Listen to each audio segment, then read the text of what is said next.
Bidan aku bilang suruh di cross check apakah sudah 515. Jadi aku makan kuning telur ayam kampung mentah, katanya kuning telur ayam kampung sama minyak kelapa itu bisa membantu memperlancar proses persalinan. Aku sudah pembukaan 5 dan baby aku keadaannya belum masuk panggul dan juga tensi aku tinggi. Itu juga Vera nggak langsung nangis. Jadi buat aku agak sedikit trauma itu adalah proses setelah melahirkannya.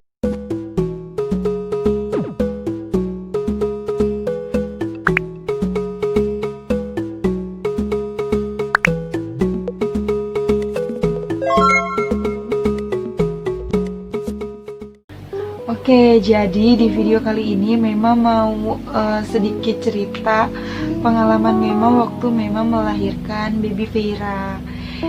Cerita saat proses sebelum lahirnya baby Vera sampai dengan memang melahirkan baby Vera, tapi masih di dalam tahap memang di rumah sakit ya.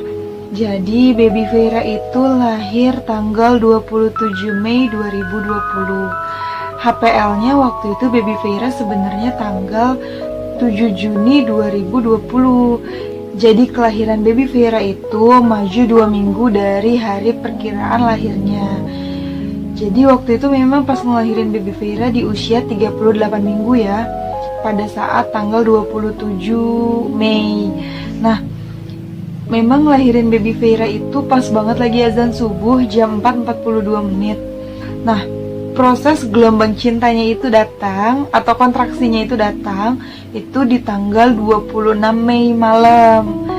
Jadi waktu itu memang di tanggal 26 itu kan kalau nggak salah habis lebaran ya, entah habis lebaran sehari atau habis lebaran sehari kayaknya ya. Habis makan banyak banget itu rendang, terus habis itu di tanggal 26-nya ternyata memang telat makan. Jadi memang di siang harinya itu sempat muntah dan di malam harinya memang makan seblak. Ketika memang makan seblak itu memang ngalamin itu yang namanya gelombang cinta. Memang awalnya belum tahu kalau itu adalah gelombang cinta karena awalnya memang pikir itu kayak ya tegang biasa yang selama ini memang ngalamin selama kehamilannya Vera. Jadi memang selama kehamilan Vera memang sering ngalamin yang namanya tegang perut gitu. Jadi kayak dia ngejendul agak lama, kadang-kadang suka agak nyeri tapi nanti hilang gitu. Itu suka dialamin, tapi paling kayak misalnya 2 atau 3 jam terjadi ya cuma sekali atau 2 kali. Nah saat memang makan seblak itu dalam 1 jam itu terjadi lebih dari 2 kali, bahkan lebih dari 5 kali gitu kan, kayak makin intens gitu. Itu memang makan seblak waktu itu jam 8 malam baru kepengen, terus akhirnya order online, datang sekitar jam setengah 9-an baru makan seblak, terus ngerasain perut sakit, akhirnya baru makan sebentar, udah akhirnya berhenti. Dan memang baru itu sih memang makan seblak. Dari awal hamil kan memang nggak dibolehin sama suami kan, terus nggak tahu kenapa itu memang pengen banget, dan ternyata pas banget makan seblak ternyata ngalamin perut tegang dari sekitar setengah 9-an berarti ya, dari sekitar setengah 9-an ngalamin perut tegang yang akhirnya tadinya dibawa tiduran biasanya enak, terus akhirnya nggak enak. Akhirnya aku bawa jalan sambil jinjit lagi karena takut babynya ini kenapa-napa. Dan keadaannya waktu itu baby Vera belum masuk ke panggul. Terus sambil memang jalan-jalan sambil suami konsultasi via WhatsApp ke bidannya Mema kan, Pepa konsultasi ke WhatsApp gitu, ini aku ngalamin nyeri perut gitu, kok nggak hilang-hilang gitu kan. Terus bidan aku bilang suruh di cross check apakah sudah 515. Maksudnya 515 adalah di dalam setiap 5 menit sekali aku ngalamin kontraksi 1 menit gitu. Nah ketika aku akhirnya coba buat ngedata sama suami aku ngalamin kontraksinya itu nggak setiap 5 menit sekali ngalamin kontraksi 1 menit. Jadi misalnya aku baru kontraksi nih, nanti habis itu perut aku baru tegang nih, terus habis itu nanti 5 menit kemudian atau 5 menit lebih lah aku baru lagi kontraksi. Tapi kontraksinya juga nggak pas 1 menit, jadi bisa 45 menit, 45 detik, belum nyampe 1 menit ya, bisa juga lebih dari 1 menit, kayak waktu itu 1 menit 12 detik gitu, itu lebih gitu kan. Jadi saat itu nggak tentu, nggak 515 seperti yang bidan Mema bilang gitu kan. Makanya akhirnya Mema bingung sama suami kan, terus disuruh dicoba cara kedua, ditekan pusernya, bukan ditekan sih, dipegang pusernya, apakah pusernya udah keras kayak papan kalau misalnya si perutnya ini lagi tegang gitu kan. Nah ketika Mema pegang si puser sama Pepa, Mema sama Pepa bingung, keras kayak papan yang dimaksud itu adalah gimana ya kan, karena kan kita masih bingung ya. Nah menurut kita itu masih kayak ya biasa aja, masih kayak puser, nggak keras kayak papan gitu kan. Akhirnya sampai jam 11 malaman itu masih terus tegang. Terus akhirnya dari tegang itu memang ngalamin yang namanya mules, kayak orang mau buang air besar. Baru deh pas memang ngerasain mules yang kayak buang air besar itu memang nggak tahan. Aduh gak kuat, aku pengen cek ke bidan. Waktu itu aku bilang sama Pepa, sama suami aku, pengen cek ke bidan. Terus alhamdulillah kan ada mama aku ya. Jadi waktu itu Mema disuruh sama mama aku disuruh sama mama aku untuk makan kuning telur ayam kampung. Jadi aku makan kuning telur ayam kampung mentah, aku telan langsung gitu. Kuning telur ayam kampung sebenarnya nggak bau amis sih, kuning telurnya juga ya udahlah, aku tinggal langsung makan doang. Walaupun sebenarnya aku agak percaya dan nggak percaya gitu kan, tapi ya udah karena itu omongan orang tua jadi aku makan. Katanya kuning telur ayam kampung sama minyak kelapa itu bisa membantu memperlancar proses persalinan gitu. Walaupun saat itu mama aku pun bilang, paling baru pembukaan 1 kali, kamu tahan dulu, besok pagi aja ke bidannya, malam-malam gini gitu. Tapi aku kan konsultasi sama suami aku ke bidan, terus kata bidan aku, nggak apa-apa kalau Mbak Valin ngerasa memang nggak enak perutnya, tegang banget, coba aja datang ke klinik. Akhirnya aku datang ke klinik sama suami, karena udah disetujuin juga sama bidan aku. Walaupun setelah aku makan telur ayam kampung sama minyak kelapa, akhirnya aku pergi ke bidan kan. Aku pergi ke bidan aku itu mungkin sekitar jam 12 malam kurang 15 menit atau 10 menit lah ya, sama suami aku naik motor. Karena niatnya aku memang belum tahu kalau aku akan melahirkan. Karena terakhir aku yoga, waktu itu aku yoga di bidan aku, ada yang usianya itu udah 39 week sama 41 week, dia itu belum lahiran. Jadi waktu itu aku pikir, oh aku belum mau lahiran nih gitu, jadi mungkin aku cuma tegang-tegang aja gitu, atau ada apa gitu, aku mau cek aja. Makanya aku belum bawa persiapan untuk persalinan. Walaupun di rumah aku udah siapin 2 tas persiapan untuk aku dan baby aku, kalau misalnya nanti tiba-tiba aku ngalamin yang namanya kontraksi. Aku saat itu masih belum tahu ya kalau aku itu kontraksi, aku masih nganggepnya perut aku tegang gitu kan. Akhirnya ketika aku sampai di bidan aku, itu sekitar jam 12 malam, di bidan aku ternyata lagi ada yang mau lahiran juga. Di situ dia udah mulai istighfar gitu kenceng. Sebenarnya aku nggak panik, cuma bingung aja dia kenapa gitu, ngalamin apa sampai sakit gitu kan. Terus akhirnya aku ke bidan, di bidan aku dicek dan ternyata aku udah pembukaan 5. Pas nyampe di bidan aku itu aku sudah pembukaan 5, dan baby aku keadaannya belum masuk panggul dan juga tensi aku tinggi. Jadi saat aku ke bidan, aku ditanya kan, Mbak Valin pusing nggak? Enggak. Terus Mbak Valin jangan tegang ya gitu kan. Aku nggak ngerasa aku tegang sih. Jadi ketika di tensi aku itu 140/109 pas aku sampai ya kalau nggak salah tuh. Terus tapi detak jantungnya baby aku masih aman kan katanya, alhamdulillah. Terus akhirnya sama bidan aku di saat itu aku langsung dikasih tindakan, aku diinfus, terus aku dikasih minum obat untuk penurun tensi, terus aku juga langsung diinfus, terus aku sambil di jimbal kan, aku main jimbal juga buat ngurangin ketegangannya sama biar babynya ini cepat masuk panggul gitu. Dan walaupun babynya belum masuk panggul, alhamdulillahnya itu waktu terakhir aku USG, katanya jalan lahir aku sebenarnya lancar, ari-arinya juga nggak nutupin jalan lahir gitu. Jadi sebenarnya semuanya lancar, tinggal babynya aja masuk panggul gitu kan. Dan saat itu memang keadaannya belum masuk panggul dan tensi aku masih tinggi. Jadi ya udah saat itu aku jalanin aja. Pokoknya udah pertama dari yang mulai aku dikasih obat itu aku masih main sambil main gimbal gitu. Tensi aku masih tinggi kan, dicek berapa kali ya, 3 atau 4 kali gitu kan, ternyata tensi aku masih tinggi terus. Akhirnya aku udah dikasih infus, udah diuap juga, tensi aku masih tinggi. Akhirnya sama bidan aku dipasangin selang pipis waktu itu.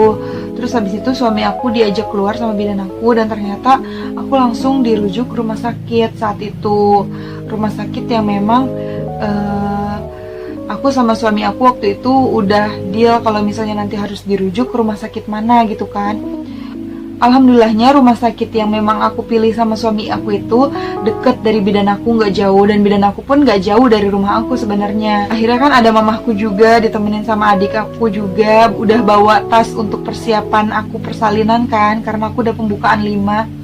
Ketika aku di rumah sakit, aku langsung dilariin ke IGD, tapi karena waktu itu lagi pandemi, jadi hanya boleh suami aja yang masuk ke dalam. Jadi waktu itu keadaannya mama aku sama adik-adik aku itu nunggu di luar. Sementara aku punya adik kecil kan ya, dan itu udah jam 2 malam. Jadi akhirnya suami aku yang nemenin aku tuh di dalam di rumah sakit.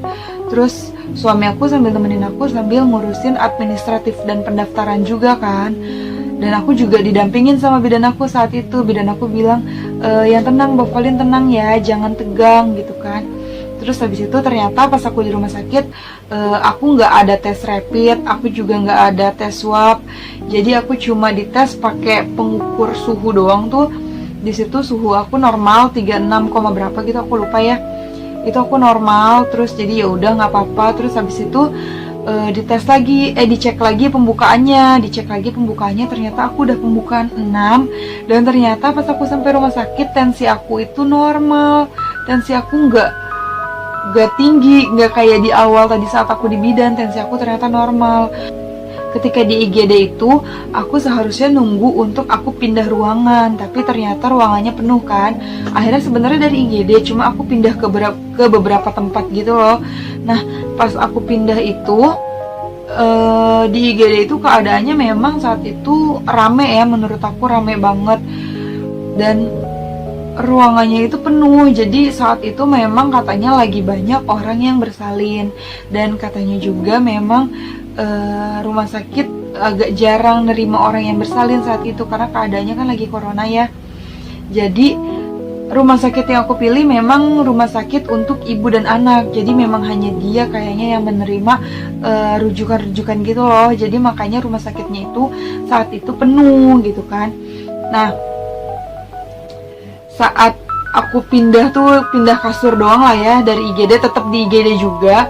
Aku dicek lagi tuh, aku dicek alergi, terus habis itu ditensi lagi, dan ternyata tensi aku tinggi lagi.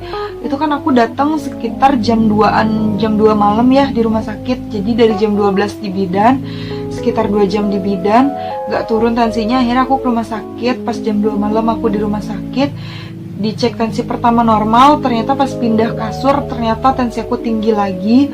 Abis itu bukaan aku ternyata juga udah nambah, udah bukaan 8. Dan saat itu memang aku belum ngalamin yang namanya pecah ketuban. Terus nggak ada ngeflek juga. Jadi aku cuma memang kayak perutnya aja yang sakit gitu. Dan saat kontraksi itu datang, bidan aku kan ngelus-ngelus pinggang aku gitu ya, ngelus-ngelus pinggang bagian belakang. Itu tuh enak banget. Tapi ketika suami aku yang ngelus, sama kayak mama aku lah yang ngelus gitu, suami aku atau mama aku atau bidan lain yang ngelus, itu tuh rasanya nggak enak. Jadi ketika aku lagi kontraksi, aku lebih banyak diemnya gitu loh, dibanding dielus-elus. Yang kalau kata orang kan kalau misalnya pinggangnya dielus ketika lagi kontraksi itu kan bikin tenang ya. Kalau aku malah enggak, aku malah ngerasa risih. Jadi aku lebih baik udah nggak usah dielus-elus gitu. Kecuali sama satu bidan yang pertama kali ngelus-ngelus itu dia enak banget. Tapi yang lainnya enggak, menurut aku nggak enak gitu. Jadi akhirnya aku lebih banyak diem saat itu, nahan sakitnya. Udah pembukaan 8 tapi ketubannya belum pecah. Jadi akhirnya saat itu ketuban aku langsung dipecahin sama bidan yang ada di rumah sakit. Dan saat itu juga bidan aku yang dari klinik, yang dari tempat bidan aku asal itu, dia udah pulang kan ya, karena kan di sana lagi ada yang mau ngelahirin juga, jadi dia bantu-bantu di sana. Terus Jadi aku dipecahin ketubannya sama bidan yang ada di rumah sakit. Ketubannya langsung dipecahin, itu rasanya anget. Ketuban aku dipecahin rasanya anget dan mulusnya agak sedikit berkurang. Rasa sakitnya tuh kayak agak sedikit berkurang, cuma memang mules terus gitu kan. Aku ngalamin mules terus gitu. Cuma bisa megang tangan suami aku doang ketika aku lagi ngerasain mules yang luar biasa, gelombang cinta yang luar biasa dari baby aku itu. Nah, aku nggak tahu ketika pukul berapa, aku udah nggak ngeliat jam, aku nggak tahu, tapi tiba-tiba habis dipecahin ketuban itu nggak lama, kayaknya nggak nyampe 30 menit deh. Langsung ternyata bidan aku bilang, udah nih proses persalinan aja, karena saat itu aku juga udah mulai ngejan. Padahal waktu itu seharusnya aku belum boleh ngejan ya. Keadaannya kan bidan yang di rumah sakit bilang kan, jangan dikejan dulu gitu kan. Tapi aku bilang, aku gak kuat, aku bilang gitu, mules gitu kan. Dan saat itu aku langsung ngejan aja gitu, karena bidan aku juga bilang, jangan ditahan Mbak Valin, diikutin aja gitu. Tapi jangan terlalu dipaksa gitu kan. Awalnya dibilang gak boleh, tapi ketika aku udah pembukaan 8, katanya nggak apa-apa, diikutin aja harusnya. Jadi waktu aku coba ikutin gitu, sambil ngejan sedikit gitu loh, karena rasanya mules banget. Terus habis itu akhirnya bidan aku datang tuh, akhirnya bidan yang di rumah sakit 2 orang datang nyamperin aku, dibantulah akhirnya proses persalinannya. Proses persalinannya itu ngejan keberapa kali ya, ngejannya tuh nggak lama sebenarnya, tapi aku kan nggak tahu ya keadaannya baby aku itu gimana. Tapi terus dokternya datang pas pertama sekali atau 2 kali aku ngejan gitu kan, masih belum bisa keluar ya. Terus habis itu dokternya datang terus bilang, oh itu kepalanya udah kelihatan, ayo coba dikejan lagi gitu kan. Terus habis itu ada satu suster datang, suster ya, bukan bidan, bukan perawat. Jadi susternya datang, terus habis itu dia ikut bantu aku. Jadi waktu itu aku udah ngejan, terus habis itu masih tarik nafas, terus aku juga udah latihan gimana cara mengejan yang baik. Cara mengejan yang baik itu kan adalah kita jangan sampai mengeluarkan suara, karena ketika kita bersuara atau kita mengeluarkan suara di saat mengejan, itu kan sama aja kita memerlukan energi, kita mengeluarkan energi yang berlebih untuk mengeluarkan suara. Jadi waktu itu aku juga memang udah latihan sebenarnya di rumah buat ngejannya tuh kayak cuma gitu, tapi nggak bisa. Ternyata ketika aku praktek di lapangannya itu aku nggak bisa. Aku akhirnya ngejannya gitu kayak di film-film, tapi nggak selebay di sinetron sih. Terus memang akhirnya diomelin sama bidan yang ada di rumah sakit itu, jangan bersuara gitu kan, ngejannya tuh jangan bersuara, nanti malah habis gitu kan. Yang saat pertama kedua kali ngejan gitu, terus akhirnya coba tarik nafas lagi, atur nafas lagi, ayo jangan setengah-setengah, nanti malah sakit gitu. Akhirnya entah aku nggak tahu itu ngejan yang keberapa kali, dan karena aku mungkin semangat ya denger omongan dokternya, itu kepalanya udah kelihatan. Terus suami aku juga bilang, iya deh itu kepalanya udah kelihatan. Jadi akhirnya aku kayak semangat, walaupun saat itu aku nggak ngelihat itu ada kepala. Aku juga memang gak ngeliat ke arah bawah ya, aku hanya fokus aja tuh ngejan. Akhirnya aku dibantu sama suster satunya lagi, aku ngejan. Terus habis itu dibantu dorongan, perut aku didorong gitu sama suster yang baru datang itu, dibantu didorong. Akhirnya keluarlah baby Veira di saat waktu itu pas banget langsung azan subuh. Aku lupa deh, entah itu azan subuh dulu terus baby Veira lahir, atau Veira lahir azan subuh, gimana sih Pep? Veira lahir dulu ya, Veira lahir terus habis itu langsung azan subuh, nggak nyampe 5 detik tuh langsung azan subuh. Terus pas Veira lahir itu juga Veira nggak langsung nangis, jadi kayak beberapa detik dulu baru habis itu dia nangis. Awalnya kayak kok sepi gitu kan, pas dia udah keluar ternyata baru nangis gitu. Terus habis itu rasanya gimana? Rasanya itu saat Veira keluar gimana ya, rasanya kayak plong, mulusnya itu seketika hilang, lenyap, kayak kosong gitu loh. Terus ternyata tapi proses yang lebih apa ya, lebih memakan emosi, bukan emosi sih, lebih apa ya, proses yang akhirnya lebih ngebuat aku agak sedikit trauma itu adalah proses setelah melahirkannya. Karena setelah melahirkannya, alhamdulillah banget aku bisa melahirkan baby Vera dalam keadaan selamat. Meskipun harus terpisah 4 hari karena aku dirawat di HCU, dan aku juga sempat ngerasa trauma pasca melahirkan. Cerita lengkapnya ada di part 2 nanti ya, Mams.